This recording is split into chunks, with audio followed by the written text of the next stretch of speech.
Everyone, here we'll be discussing double integrals over rectangles, and I want to try to make this explanation as simple as I possibly can. And to be quite honest, to get the ball rolling, it is a little difficult to understand, but I'm just going to try to go over this as purely a definition, and then from here we'll actually see a result that'll make things kind of a lot easier for us. In fact, one thing to remember from Calculus 2, well I guess Calculus 1 really, is when we first learned integrals, definite integrals, we learned them by Riemann sums, which are very hard to visualize or to even do by hand actually.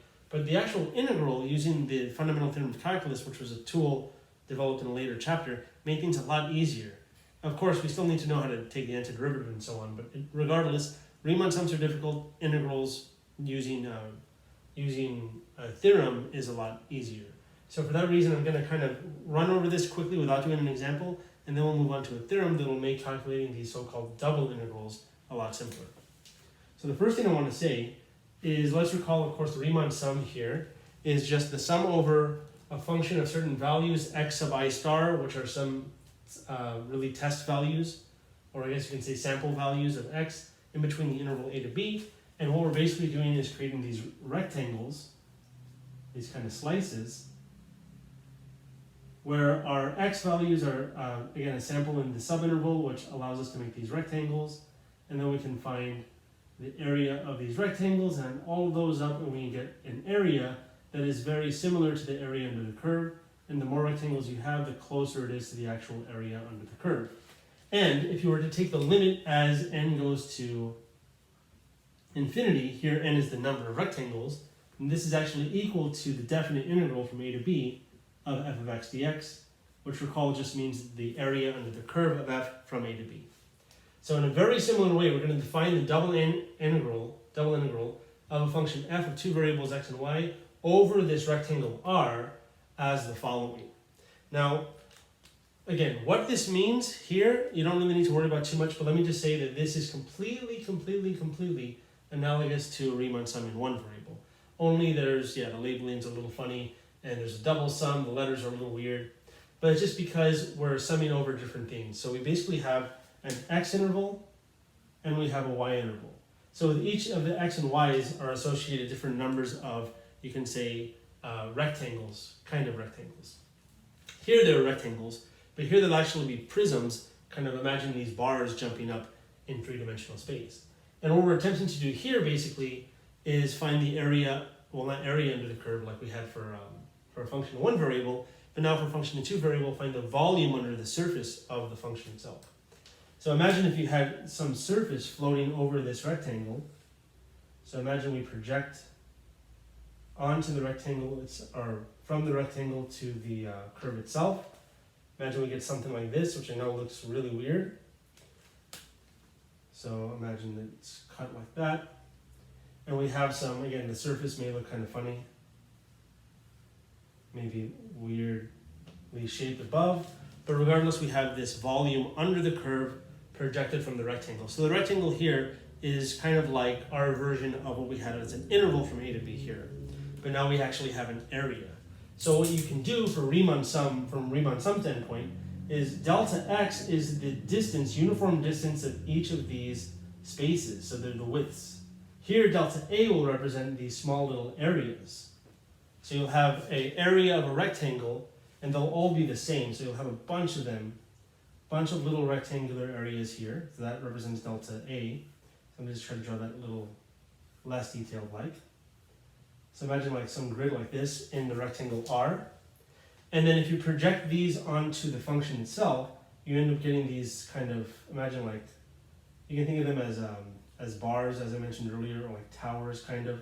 It's going to be really crazy for me to actually draw them all completely, but what you'll end up getting is basically an approximation of the volume under the curve by these prisms that hit somewhere on the surface from the rectangle.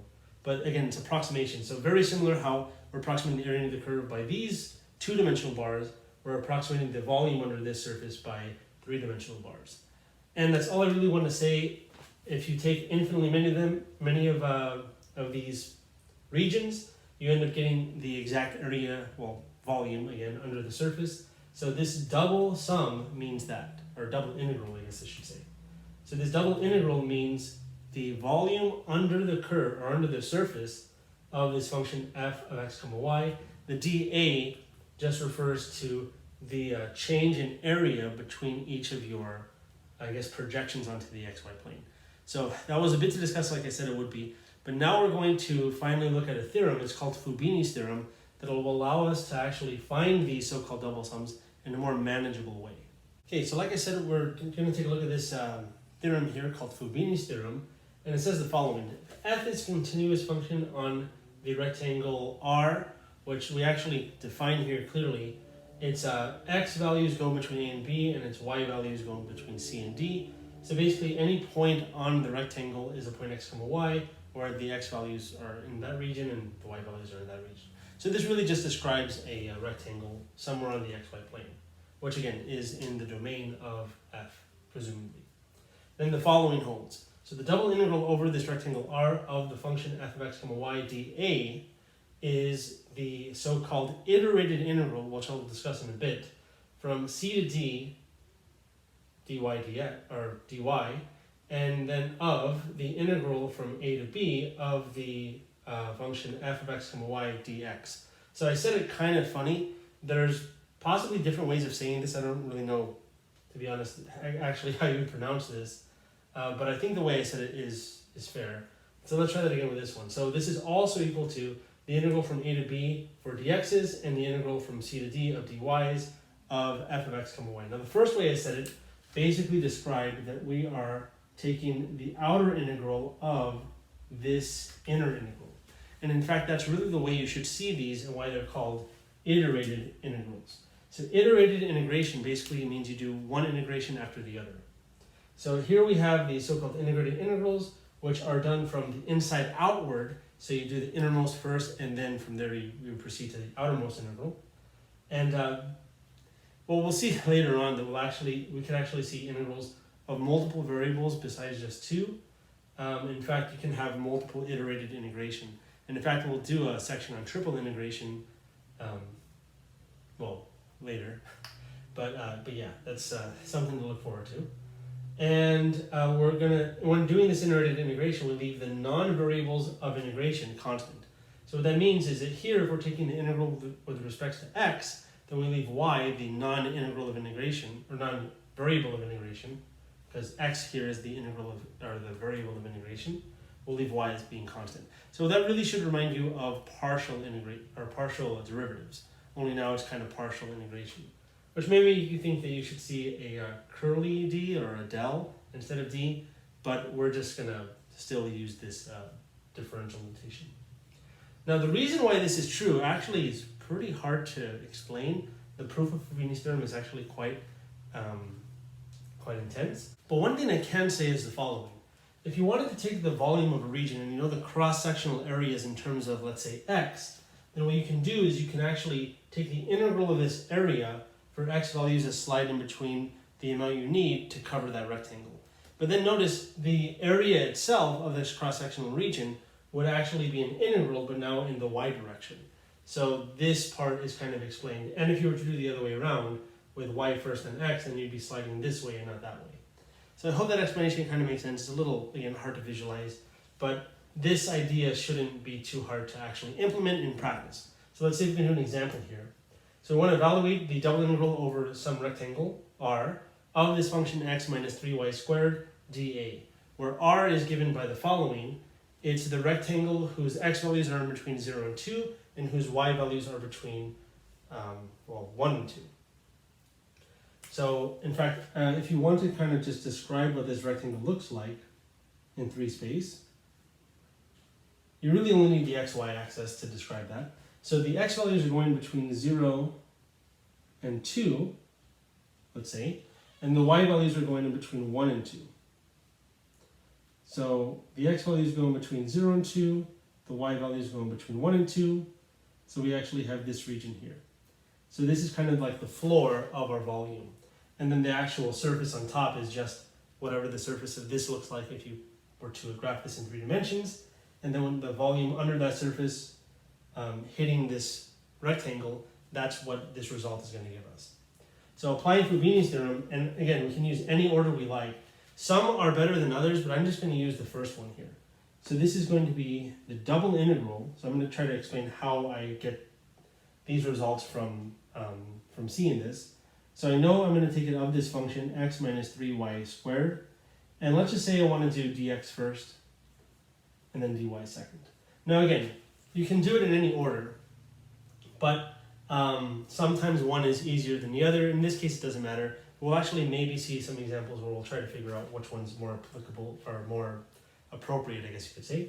So if we're doing dx first, and this first integral must be the x values, the x limits are 0 to 2, and then after applying this integral with respect to x, of course leaving y as a constant, then we'll apply the integral dy, and the limits there will be the y values, which are 1 and 2. So that's how the setup is done. So now let's take a look at this inner integral. Now, if you were to take the integral of, or antiderivative of x minus 3y squared with respect to x, the antiderivative of x with respect to x is 1/2 x squared. The antiderivative, so let me write AD for antiderivative, of, so this is with respect to x, so let me just write x in parentheses. The antiderivative of 3y squared, that's a constant, and the antiderivative of any constant with respect to x is just that number times x. So this is going to be minus 3y squared x. Now what we have to do is evaluate this guy between 0 and 2. And this would be a lot of work if I were to write it all in line, so I'm going to try to do it piece by piece. So it's going to be a little all over the place, but it's not terrible. Now when you plug in 2 for x, remember we're doing this with respect to x, so when you plug in 2 for x, you get 1/2 times 2 squared. 2 squared is 4, 1/2 of 4 is 2 for the first guy, minus, when you plug in 2 for x here, you get minus 3 times y squared times 2, which is minus 6y squared. That's the first result, and then we have to evaluate this as 0. So this was the function evaluated at 2, minus when you plug in 0. But notice when you plug in 0 to each x, you just get 0 itself, so this really is our only result. So the result of the first integral is this. So now I'm going to write 2 minus 6y squared, and now we have dy. Everything in the red brackets is now just this result, so I'm going to replace that with this. Notice we still have y involved because it was a constant with respect to x, but that's okay now because now we're going to integrate with respect to y, and then we'll have an actual value at the very end, which again will represent the volume under this surface over this rectangle. So let's take a look. The integral of 2 with respect to y is 2y. Integral of y squared is 1/3 y to the third. But notice 1/3 times 6 is just 2. So you can imagine this as y to the third over 3, but 6 over 3 is 2 itself. Then we need to evaluate this between our y limits. And by the way, me doing this is just the fundamental theorem of calculus, antiderivative of the integrand evaluated between the two limits. Now here when you plug in 2, you get 2 times 2, which is 4, minus 2 times 2 cubed. 2 cubed is 8, and 2 times 8 is 16. That's the first evaluation. Minus the second evaluation, when you plug in 1, we're just going to get 2 for this first one, minus 2 1 cubed, which is also 2. So this is actually 0. And notice we have, so let me cross this out, 0 this out. And notice what we have left over is just 4 minus 16, which is actually negative 12. So we have a negative volume. Now if you recall from definite integrals in one variable, having a negative area means it's just under the x-axis. So presumably here, under this rectangle, most of this surface will actually be below the the xy plane. And I say most because it could be that not all of it's under, but just some of it, and most of it actually, so that the total net volume will be negative. So we'll have most negative on below the xy plane, and then some parts positive, meaning they're above the xy plane. But really this is what that represents, the volume. But again, negative volumes mean below the xy plane, and positive volumes would be above. So the fact this is negative, most of it's above. So yeah. So now we'll do another example, and I think it should be a little more complicated. So let's take a look at that right now. Okay, so for this example, I want to try to maybe do this both ways, because remember what by Fubini's theorem, you can change the order of integration possibly. So let's take a look to see what the real difference would be as far as difficulty goes. Now here we want to evaluate this double integral of this function over the region R, which is the rectangle whose x values are in the interval 1 to 2, and whose y values are in the interval 0 to pi. So these are the x values and these are the y values. In other words, x is in between 1 and 2, and y is in between 0 and pi. So this is a different way of writing the rectangle instead of in that set notation. This is kind of an interval notation, but it's this by that. So if you want to draw the rectangle, you can, but I'm going to omit that step. So let's actually get to it by Fubini's theorem. We have the integral, double integral, of our function y sine of xy, and then either dx, dy, or dy, dx, and we'll figure that out right now. And I want to try to describe which one's more applicable and maybe why. Now, let's say we had done dy first. So if we do dy first, then this will be y times sine of a number times y, because x is held constant here with respect to y. So imagine something like this. Y times sine of 3y dy. Can we integrate this? We can. It requires by parts though. So I'm going to actually skip that possibly by doing dx first instead of dy. Because notice if we do dx instead, then this would now be a constant because y is a constant with respect to x. So in the scenario where we're anti-deriving with respect to x now, then y is a constant, let's say 5. So our inside it would be 5x. And this can be taken, we can take the antiderivative of this rather easily because 5 is just a constant, much like y will be a constant with in regards to x. So again, it's a little bit to feel around for to see which one's the easier path, but I'll do both just to show you. But let's do the dx one first so we can definitely see that it is actually easier. We'll have to compare though. So if we're doing dx first, then that means we need the first integral to be with respect to the x values, which is 1 to 2, and the last one being with respect to the y values, 0 to pi. And remember, we always integrate these iterated integrals from the inside outward. So we're going to do this integral first, and I'm actually going to do it over here. I'll try to do this a little more detailed than I did the previous example. So let's take a look. So the integral of y sine of xy with respect to x, well, the antiderivative of sine of x is negative cosine. So I know this is going to be negative cosine of the same inside xy. By chain rule, though, we have to divide by the derivative of the inside when the derivative of the inside is a constant. Basically, this is a u substitution if you let u equal xy.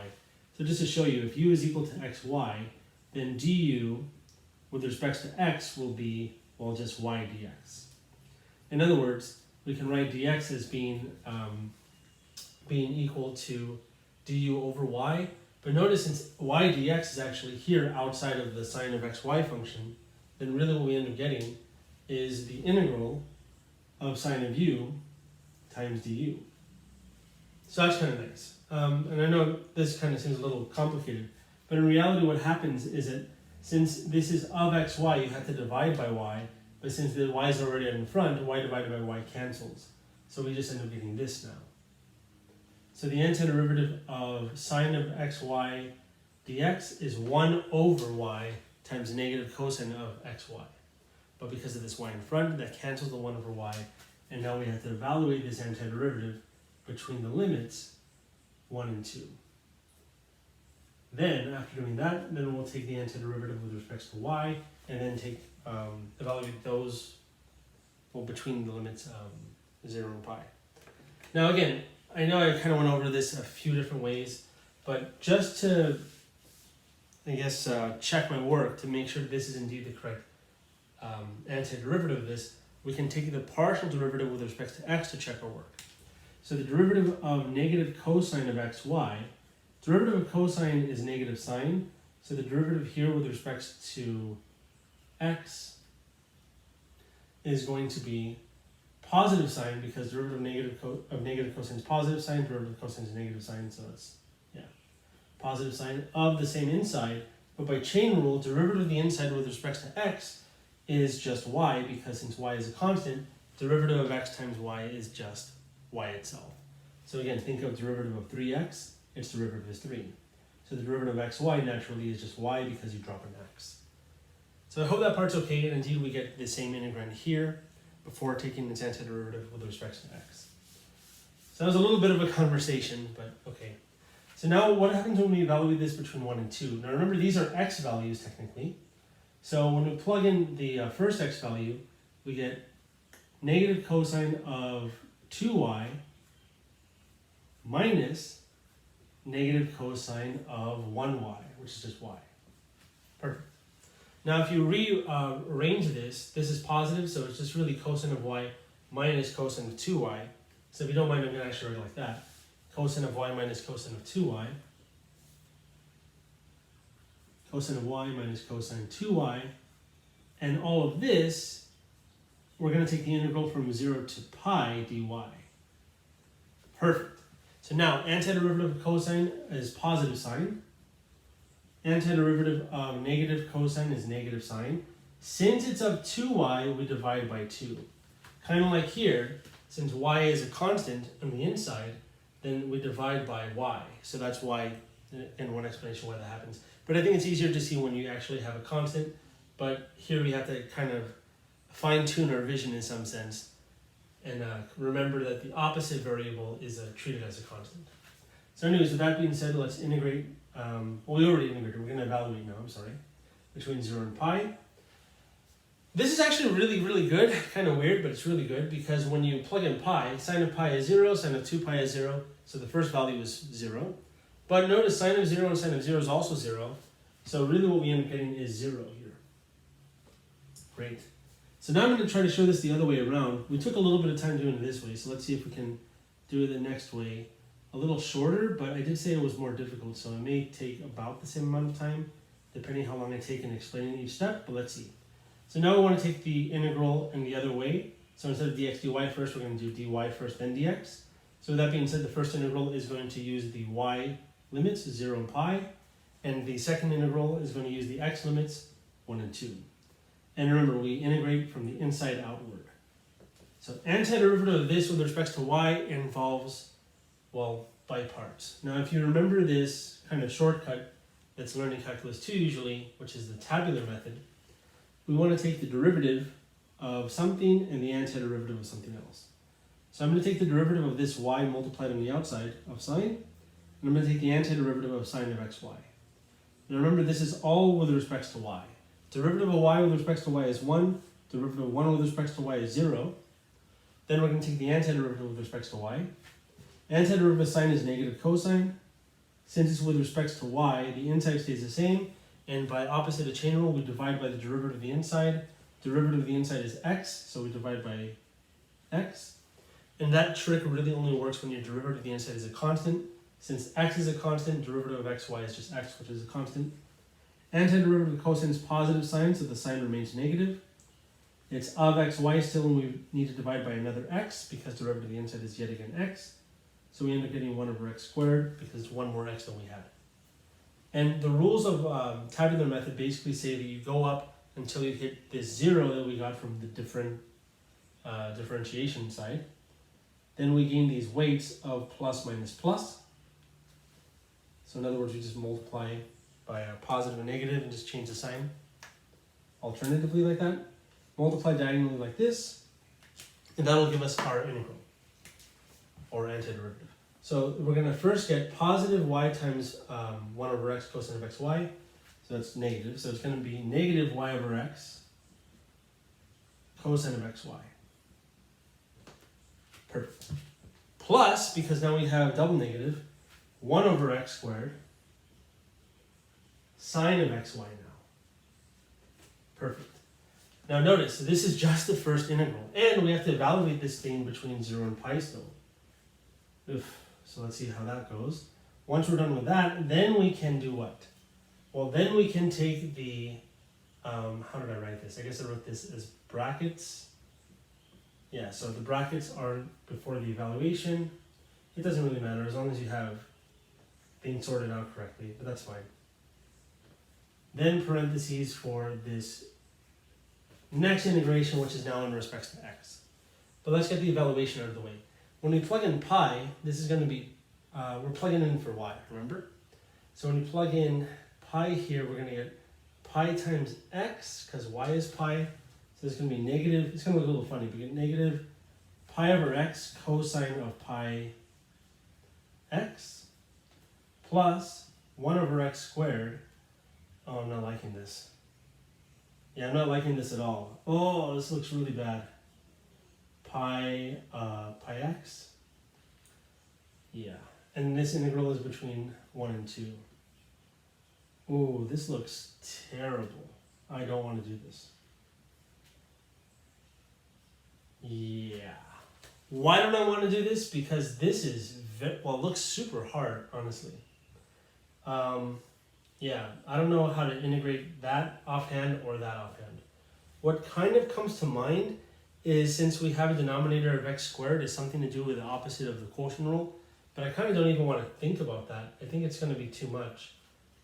I mean, we can kind of do it, but I just don't want to spend too much time in the video. But let me just try to explain. So if we were to, I'm going to rearrange things in kind of a funny way. But notice we have a difference really, because it's negative, that's positive. Also, if we get a common denominator, x squared, we can multiply top and bottom of this fraction by x, making this pi x, x squared. And that actually, I don't think is too bad. What this kind of reminds me of, if you combine these, is sine of pi x minus pi x cosine of pi x, all divided by x squared. And this reminds me of the quotient rule, which is really not a technique you should use for integration. It is more of like a guess and check way. But it reminds me of quotient rule. In fact, what this reminds me of is it coming from something that looks like something over x. Because if you remember from calculus 1, the quotient rule says that you take derivative of quotient by doing derivative of the top, regular of the bottom, minus the other way around, all over the bottom squared. So that bottom squared reminds me of that. And it will tell me that the bottom of the original function before taking derivative would be x. With that being said, we would do derivative of the top, which I guess would be 1. Trying to see how that works. There's no pi in front. So where this pi comes from is still a little weird. Oh, it's not too bad. So if this, so if we think of this as 1 and this is x, then it's going to be, So it's going to be derivative of the top, regular of the bottom, but we want it the other way around. It still sounds kind of funny. Let me see. Derivative of the top, regular of the bottom. I think it does need to be the other way around. So with that being said, maybe this is derivative of the bottom, this is regular of the top. So maybe it's sine of pi x on top. I think that works. Because derivative of the top is pi cosine of pi x. Times regular of the bottom is just x, minus regular of the top times derivative of the bottom. The only issue is we have this subtraction the other way around. So if we take negative this, its derivative will indeed give us that. Okay, so that's, again, a non-standard way of finding an integral, but that definitely works in this case. So just so I don't leave you hanging and saying that, believe me, that is indeed the answer, that we get the same result no matter what, we're actually going to see it like this. Now again, how I got this was a little janky, but again, if you take the derivative of quotient rule, you'll indeed get that result. And now if you plug in the limits, plug in 2 minus plug in 1. When you plug in 2, you get, well, sine of 2 pi is 0, so you'll get 0 for the first part of evaluation. Minus, when you plug in 1, you get sine of pi, which is also 0. So in reality, we still get the same result, 0. Perfect. So again, the only tough part here, I think, was integrating. So I spent a lot of time with this example. We're going to look at another example. The next example will take a little less time in the integration, but the setup will take a little more time with. So let's take a look at that right now. Okay, so with the previous example, we kind of saw that taking the order of integration in a particular way may be easier sometimes than the other. So here we'll kind of keep that in mind when setting this up. But more than that, this is kind of more of a wordy problem where the setup requires a little more finesse. But visualizing the rectangle, I think, is the hardest part. So let's take a look. We want to find the volume of the solid S that is bounded by the elliptical paraboloid, or elliptic paraboloid, x squared plus 2y squared plus z equals 16, the planes x equals 2, y equals 2, and the coordinate planes as well. So let's try to graph this a little bit to kind of visualize what's going on, which again, can be a little difficult at times because again, it's in 3 dimensions, but let's see nonetheless. Okay, so as far as the elliptical paraboloid part, I'll talk about afterwards. But first, let's kind of try to get this rectangle that we're finding the area, or I guess volume above, first. Once we have that sorted out, the rest should be not too bad. So we want to take care of these planes basically. So the plane x equals 2 is just the plane that cuts through the x-axis parallel to the yz plane. So it's going to be a plane like this. So I'm just going to cut a line like that. Because as far as the xy plane goes, we're considering this. So in reality, this really means from 0 to 2, but we'll again describe that in a bit. Y equals 2, very similarly, is the plane that crosses through the y-axis at y equals 2, parallel to the xz plane. Now, the coordinate planes are actually those. The coordinate planes are the xy plane, the xz plane, and the yz plane. In other words, the rectangle that we're integrating over is really this rectangle. So we can say here the rectangle is the 0 to 2 by 0 to 2 on the xy plane. So the x interval is from 0 to 2, the y interval is from 0 to 2. So I think that hopefully explains the rectangle okay. And again, the coordinate planes basically tell us that we're going from 0 to these values. So I hope that part's not too bad. Now as far as this elliptic paraboloid goes, that really just tells us the function. Because remember that we want the double integral over this rectangle that I just described, R, of a function f of x comma y dA. Now what this function is, remember that we usually let z be equal to f of x comma y. This is a very good hint because now we can solve for z in this equation of this surface. So we can actually do that, and it's not too bad. What we end up getting, notice, is just z is equal to 16 minus x squared minus 2y squared. So this guy here is going to be our function of x comma y. Okay, so now our double integral by Fubini's theorem will just be the double integral of, or iterated integral of 16 minus x squared minus 2y squared, and then either dy first or dx first, just depending. Now in this case, since we don't have a product of x and y, that's really where things get a little funny, like we saw from the previous example. Here, this is much like the first example where x and y are in individual terms. There's no product that mix x and y together. So for that reason, it doesn't matter, but I'll just do x first and then y second. So the x interval is 0 to 2 and the y interval is also 0 to 2. So it doesn't really matter, it kind of ends up being the same. And let's see, so the integral with respect to x is what? The integral with respect to x is 16x minus x squared has an antiderivative of 1/3 x cubed. 2y squared is a constant, so much like 16, the antiderivative of 16 with respect to x, which was just 16 times x, this will very similarly just be this times x. So it's going to be minus 2y squared times x. We need to evaluate this first, so I'm going to write that in brackets before the parentheses, between 0 and 2. Then take the antiderivative with respect to y. Now remember, these evaluations are going to be between x values. So when you plug in 2 for the x values, notice when you plug in 0, they all involve powers of x, so it ends up being 0. And we've kind of seen that in the past, but remember for integration with limits, just because you plug in 0 doesn't mean that the evaluation will always be 0. E to the x is a good example. E to the 0 is 1, not 0. So just kind of be careful to make sure if plugging in 0 indeed gives you 0 or not. In this case it does. And in the previous cases we saw it does as well. So that's not a problem. Plugging in 2 now for x would be 32 minus, that's going to be, let's see, that's going to be 2 to the 3rd, which is 8, so it's going to be minus 8/3, minus 2y squared times x. X is 2, so it's going to be minus 4y squared. So really I want to combine these two. Now I know 32 times 3 is what, 96? So it's going to be 96 over 3 minus 8 over 3. 96 minus 8 is going to give us 88 over 3. So I'm going to write it like that. So that's going to be the integral of that from 0 to 2 dy. That's just 88 over 3. Perfect. Now the antiderivative of 88 over 3 with respect to y is just 88 over 3y. That wasn't too hard. Antiderivative of 4y squared. Well, antiderivative of y squared is 1/3 y cubed. So this is going to be minus 4 over 3 y to the 3rd. And now we're going to evaluate this whole thing between our y limits, which was 0 to 2. Notice, since we only have powers of y here, plugging in 0 for y will give you 0 for that result. So again, we don't need to worry about that bottom evaluation. But in general, just be careful and make sure that that indeed happens or not.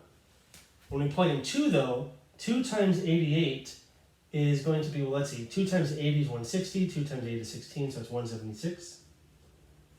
It's 176 over 3. When you plug in 2 here, that's going to be 2 to the third, 8. 8 times 4 is going to be 32. And then 176 minus 32, finally, is going to be 144, which is not divisible by 3, unfortunately. Okay, I was obviously going a little fast. As it turns out, 144, of course, is divisible by 3. Remember that 144 is 12 squared. So since it's 12 squared, and 12 divided by 3 is 4, think of this as 12 times 12. 3 goes into one of the 12s 4 times, and we get 4 times 12, which is 48. So my mistake on jumping the gun there. That completes this problem. I think this is a pretty good problem. We saw the rectangle. We didn't see what the surface looks like, but you can graph it on your own and see that the volume under that surface projected onto this rectangle, which really is a 2 by 2 square actually, has a volume of 48 indeed. Good, so the visualization I think will help.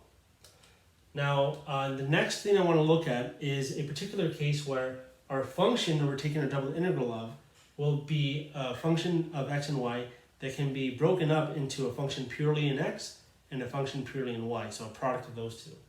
And in that case, you can actually split the integral up, and we'll do one example. It's going to be pretty nice, so let's take a look at that right now.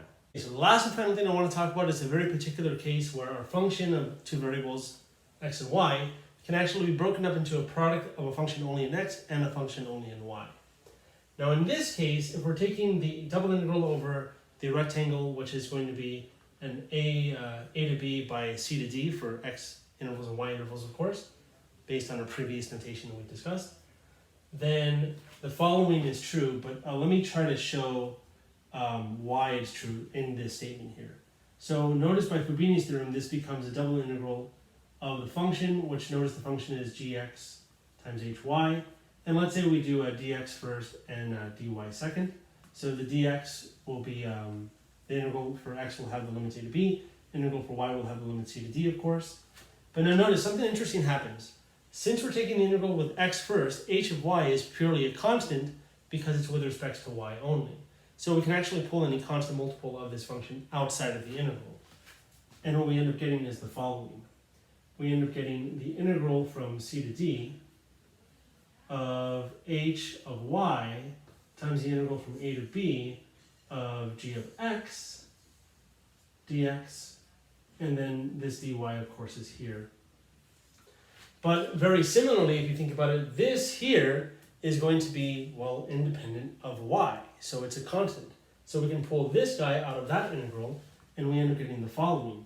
The integral from a to b of g of x dx times the integral from c to d of h of y dy. Perfect. So now that we have that, well, we can try to do this example that way. So all we need to do is split up the integral now. So product-wise. So here, since this is our x interval and y interval, we know our limits. And since this function is a product of a function in x and a function of y, x and y purely individually, then we can say that this double integral must be the integral from 0 to pi over 2 of sine of x dx multiplied by the integral from 0 to 2 of cosine of y dy. Pi over 2. Perfect. Now the antiderivative of sine of x is negative cosine. Evaluating this between 0 and pi over 2, well, cosine of pi over 2 is actually 0. Cosine of 0 is 1 though. So we're going to get 0 minus, okay, I guess negative 0 minus negative 1. So that's going to be 1. And that's multiplied by this guy. Antiderivative of cosine is positive sine. Sine of y, evaluated between 0 and pi over 2. Now, sine of pi over 2 is 1. So this is times 1. Minus sine of 0 is 0. So we end up getting 1 times 1. So the answer here is 1. Perfect. So I think this is a nice way to conclude this section. In the next section, we'll take a look again at double integrals as well. But instead of over rectangles, we're going to look at over general regions. They may not be rectangles. They may actually have some kind of blob shape like this, for instance. They may be the intersection of two functions. Yeah, it's going to be a little bit to look at, but knowing this and understanding this, I think will definitely help. So I hope you enjoyed this. Hope you found it helpful, and I'll see you in the next video. Thanks for watching, and like always, I'll see you then.